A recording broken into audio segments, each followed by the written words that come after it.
Matapos ang long weekend, bukas na muli ngayong araw ang mga kadiwa ng Pangulo site sa ilang bahagi ng bansa.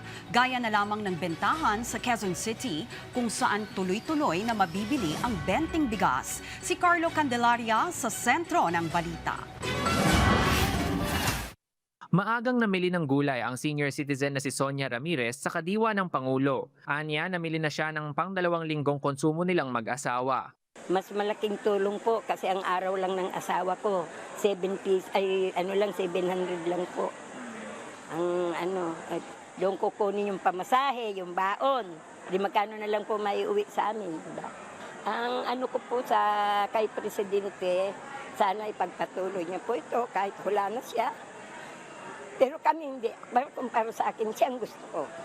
Ang 60 taong gulang naman na si Margie Macarilay, maaga ring gumising para maghanda ng baon ng kanyang mga anak at dumiretso na dito sa kadiwa para bumili ng murang bigas. Sabi niya, malaking tulong ang nabibiling murang bigas para sa kanyang pamilya.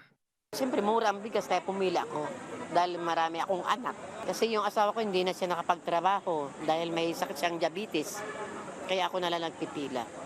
Bukod sa 20 pesos per kilo na bigas, iba't ibang murang gulay, prutas at mga produktong agrikultura ang mabibili dito sa kadiwa ng Pangulo. Samantala, patuloy naman ang pag-arangkada ng BBM o Benteng Bigas Meron Na program ng pamahalaan sa iba't ibang mga lugar sa bansa. Sa Catanduanes, dinala mismo sa mga barangay ang murang bigas para hindi na kailangang bumiyahe ng malayo ang mga residente. Sa Palawan naman, formal nang inilunsad ang Benteng Bigas Meron Na Rice Project LGU Expansion Rollout.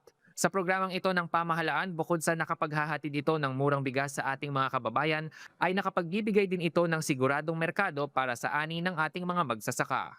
Carlo Luis Candelaria, para sa Bayan.